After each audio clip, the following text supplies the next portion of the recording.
And in terms of I think one thing is connected with the other. What we have is a situation which is very difficult to sustain. And what has happened tonight, or last night, is proof of that. I have been saying for a few days now, I'm extremely concerned. This is something which is very, very fragile, very unstable as a situation. And now we have seen that because of this impact of a projectile, we don't know how it happened. I think it would be impossible unless you had a forensic team there to determine the circumstances, and this is going to be impossible. You had the kind of situation we had overnight, which could have been dramatic. So I think that we should not wait for something like this to happen before trying to address it in a more efficient way, since we know what is at risk.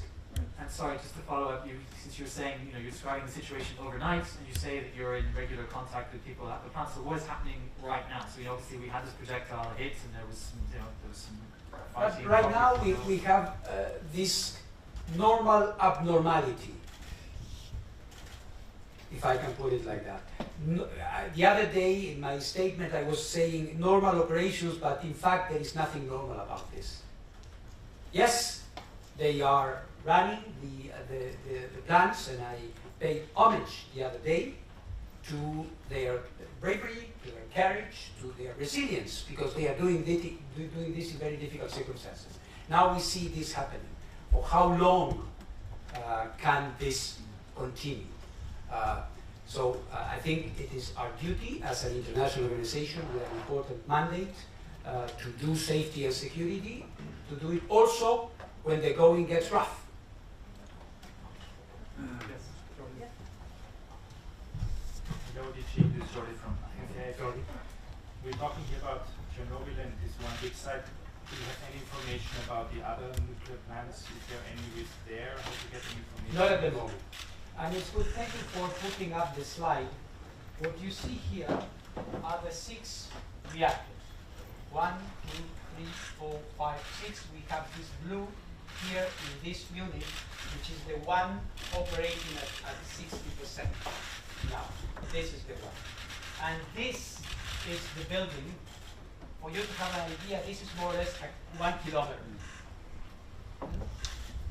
And this here is the training center which was impacted by this project here, and where there was this fire.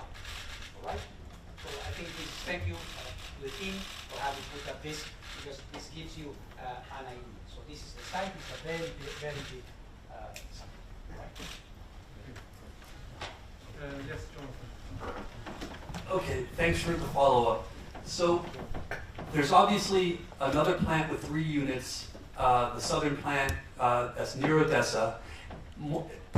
Potentially more concerning, I want to hear your feedback on the VVER 440 Type 213 reactors that are operating in Rivne. Those have been units of concern to European regulators and the IAEA for decades. Are these issues that you want to talk about in Chernobyl specifically? And then just briefly, you don't have any safety standards about proper procedures in a time of war. By showing us this picture up there, are you suggesting that the proper procedure would be to cold shut down all reactors? No, I'm not suggesting that. Okay. Mind you, there are references to armed conflict and to accidents. There are general differences. Perhaps my Deputy Director General, who is an international expert on this, could clarify it, but there are generic references, if I'm not mistaken, to this. So there are some references that are applicable. And of course, I mean, you are pointing to a pre-existing situation which is more of a structural nature about the safety of a type of reactor. This is not the time or the moment or the occasion to be dealing with that. What we are trying to address here is the situation derived from this particular. I'm sorry, but that reactor has a very shallow containment. That doesn't have the kind of depth of defense that these reactors do. You just got out of a really, we're fortunate, but that reactor has a completely different containment structure. I take your point. Yeah.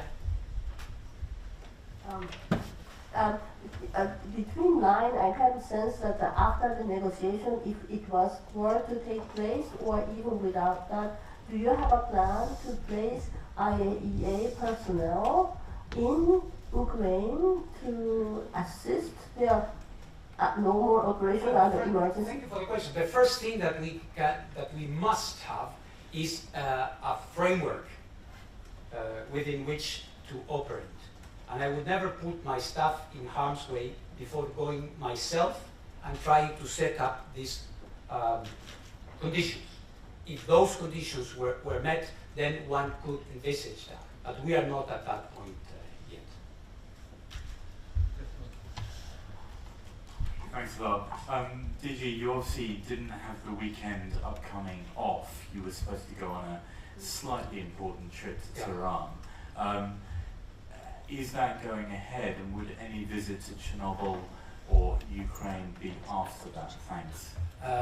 No, I would say I am still, of course, going to visit Tehran on this very important official visit to try to address issues that we have discussed on different occasions.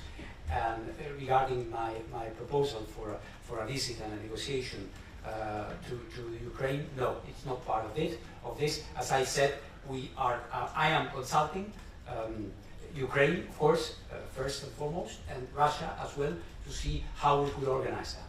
So it would be after your return from Tehran? God willing, yeah.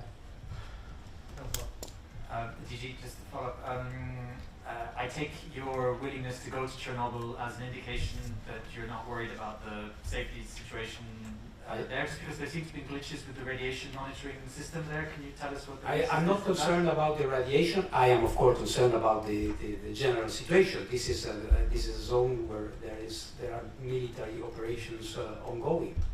It is obvious. Sorry, yeah, my question wasn't the best.